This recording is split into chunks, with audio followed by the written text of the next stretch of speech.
Good morning mga guys. Bali pupunta tayo sa van. Magche-check up tayo ng ilaw niya kasi malapit na yung rehistro. Bali napinturahan na natin. Che-check up naman natin yung mga ilaw para naka-prepare na sa rehistro. Pagkatapos ma-check up natin yung mga ilaw, change oil naman. So yan guys, nandito na tayo sa van.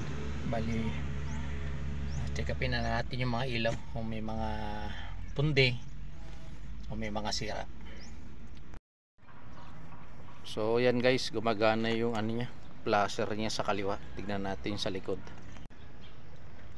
So okay din yung flasher niya dito sa kaliwa. So tignan natin yung kanan. So yan guys, meron sa kanan. Doon tayo sa likod kung meron din. So yun guys, meron kaliwat kanan. So yung hazard niya, tignan natin, check upin din natin. So yun guys. So yun guys, meron yung hazard dito sa harap, sa likod naman. So yun guys, meron din sa likod. Okay. So sa headlight meron din guys. Tignan natin yung beam niya. So meron yung beam nitong guys, kaliwa, pero itong kanan ang wala. Ayan papalitan natin yung bumbilya yan guys. So yun guys, bali nandito tayo sa Shell station dito sa may Camp Allen.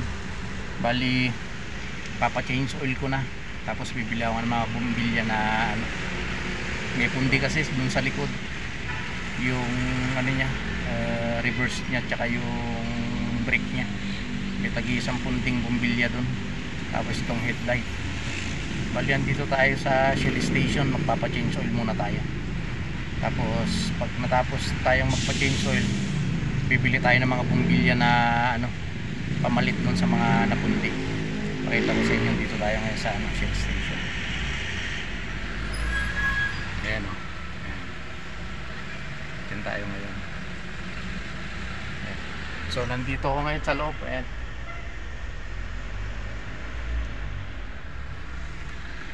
Bali nakapila tayo, pangalawa tayo.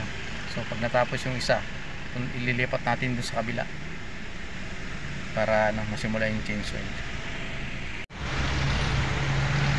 So ayan guys, nakasalang na tayo. Ayan dito na tayo sa Shell station. Pagkatapos nito, bibili na tayo ng mga pundi na ilaw niya. So ayun guys, tapos na tayo sa change oil. Bali bibili na tayo ng mga niya, ilaw na pundi para mapalitan na rin natin. Tsaka kaya pala ayaw mag-ilaw yun doon sa may backlight niya guys, naputol yung connection niya doon sa may transmission. Yun yung ayusin natin mamaya. Bili muna tayo ng mga bumbilya.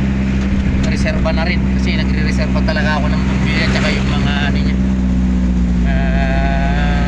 tawag ito, fuse niya, para in case man meron tayong pamalit.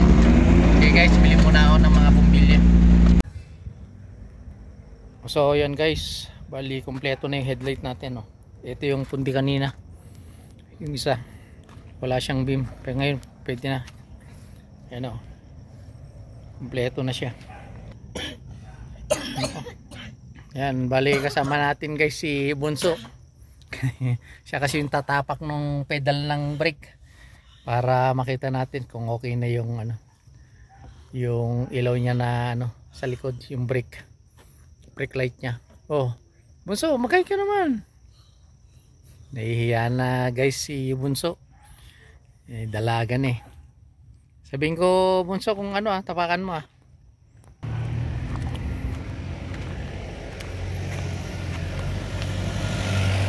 So ayan na guys, ayan na kompleto na siya.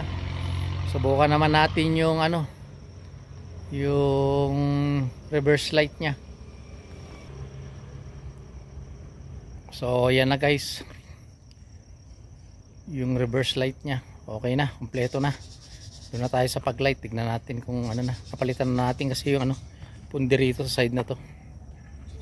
So So doon tayo sa ano, pag light nya. So yan guys, may pag light na rin tayo. Okay na, wala na tayong problema sa ilaw nya. So yun guys, bali ready na ano, ready for registration na yung sasakyan natin. Natapos na natin yung pintor. So naayos na rin natin yung mga ilaw nya. Kompleto na, napa-change oil na rin natin. Kasi napaka-importante guys yung ano, yung mga ilaw nya, lalo pag bumabiyahe tayo ng gabi.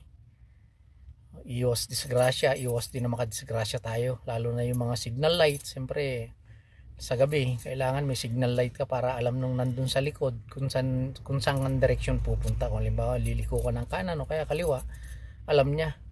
Lalo na kung hindi natin masabi, kasi kung minsan mabibilis yung mga nandun sa likod natin, sumusunod, bigla tayong liliko na walang signal light. Yun yung mahirap, maaring makadisgrasya tayo, madisgrasya tayo. Kaya napaka-importante yung mga ilaw, lalo sa gabi. Yun. Kaya yun, mas maganda na rin kompleto siya.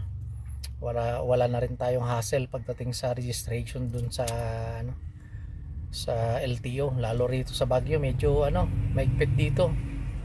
Yung mga patsi-patsi, may mga masilyang sasakyan, kailangan mo pang pabugahan. Tapos yung mga may ilaw, kailangan buo yung mga ilaw nya. Tapos seatbelt, warning device. Ayan, sa bagay maganda naman yun, para na rin sa safety ng mga, para na rin sa safety natin, sa safety ng mga motorista. Kaya yun guys, maraming salamat po dun sa patuloy na sumusuporta sa YouTube channel natin, Kuya Wins Vlog. Huwag niyo pong kalimutang mag-like, mag-subscribe at pindutin yung notification bell para updated pa po kayo sa gagawin nating video. At maraming salamat din dun sa mga bago nating followers. Maraming salamat po. O ikaw Bunso, may sasabihin ka? Nahihiya si Bunso guys. Dalaga na kasi, laki na ni Bunso. So yun guys, maraming salamat sa inyo. Sana ingat kayo lagi. God bless po. Hanggang dito na lang po. Bye bye.